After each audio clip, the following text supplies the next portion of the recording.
وهنا وصلنا لمحطة مصر. محطة مصر دي من أقدم المحطات السكك الحديد في أفريقيا.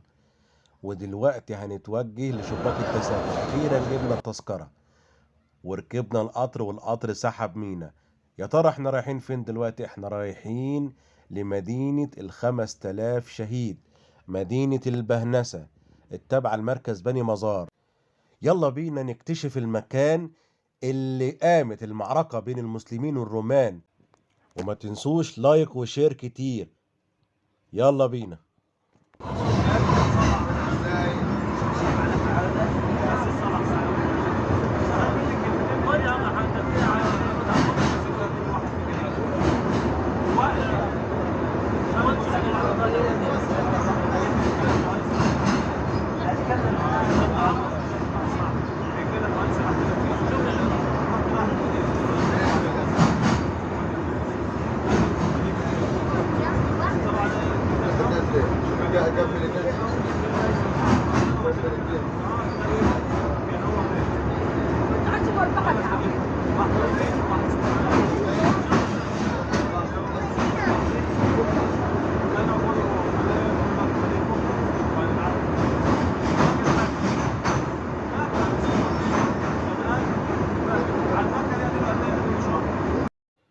واخيرا وصلنا بني مزار. يلا بينا نبدأ.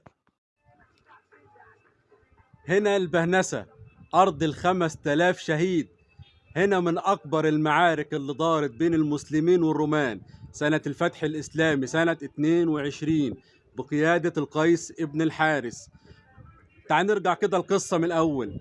عندما انتهى سيدنا عمرو بن العاص من فتح الإسكندرية والقاهرة والجيزة ووجه بحري، أراد أن يستكمل الفتح جنوب مصر، أراد أن يفتح منطقة الصعيد. كان هناك في منطقة الصعيد يعتبر أكبر حصنين الرومان في إهناسيا في بني سويف والبهنسة في بني مزار. فأرسل يأخذ الإذن من سيدنا عمرو ابن الخطاب، فأرسل معه جيش مقداره 10,000 جندي بقيادة القيس بن الحارس. وعندما جاء القيس بن الحارس معه 10,000 جندي وهم من الصحابة والتابعين الأجلاء، قامت أكبر المعارك هنا في البهنسة اللي استشهد عليها واشتدت المعركة. استشهد على أرض البهنسة هنا 5,000 من الصحابي، على رأسهم سيدنا سليمان ابن خالد ابن الوليد، وسيدنا عبد الرحمن ابن سيدنا أبو بكر الصديق، وسيدنا جعفر ابن سيدنا عقيل ابن سيدنا علي بن أبي طالب، وسيدنا علي ابن سيدنا عقيل ابن سيدنا علي بن أبي طالب. وهنا دارت أكبر المعارك، وسقط على هذه الأرض من الشهداء من المسلمين 5,000 صحابي. 5,000 صحابي سقطوا على هذه الأرض الطيبة. وهنا أيضا كان مع الصحابة الأجلاء القعقاع ابن عمرو. وما أدراك ما القعقاع الذي قيل فيه لا يهزم جيش فيه القعقاع ابن عمرو. من ضمن الأماكن اللي في مدينة البهنسة قبة عقبة ابن عامر الجهني والقعقاع بن عمرو.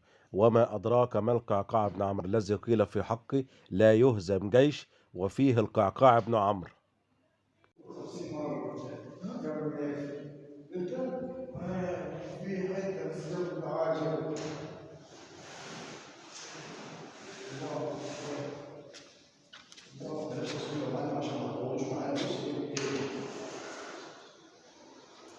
هو مش قفلة بعيدة. انت بتجوز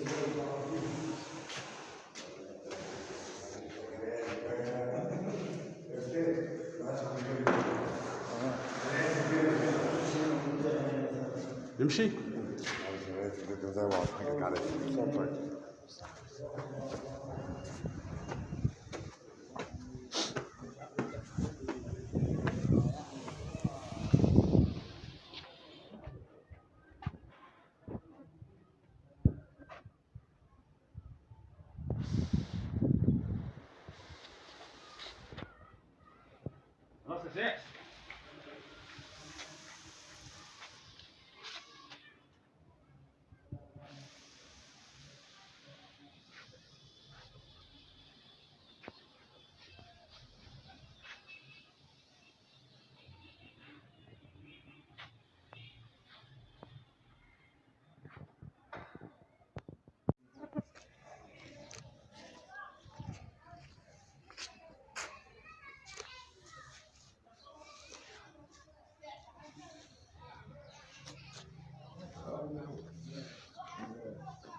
زي ما احنا شايفين الشجرة اللي استظلت بيها العائلة المقدسة وأثناء رحلتها لجنوب مصر السيد المسيح والسيدة مريم استظلوا تحت الشجرة دي حوالي أسبوعين 3 عشان يكملوا رحلتهم لصعيد مصر.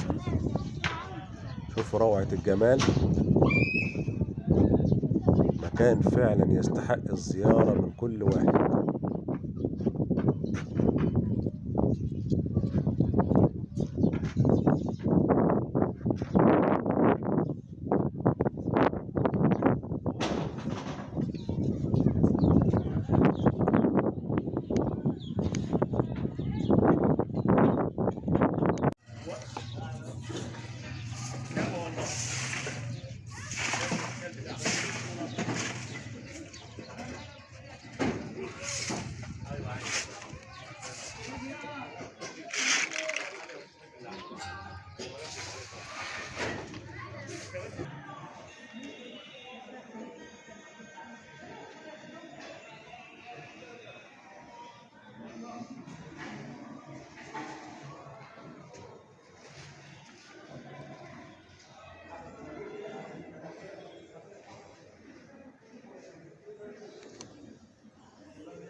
Bluetooth motto.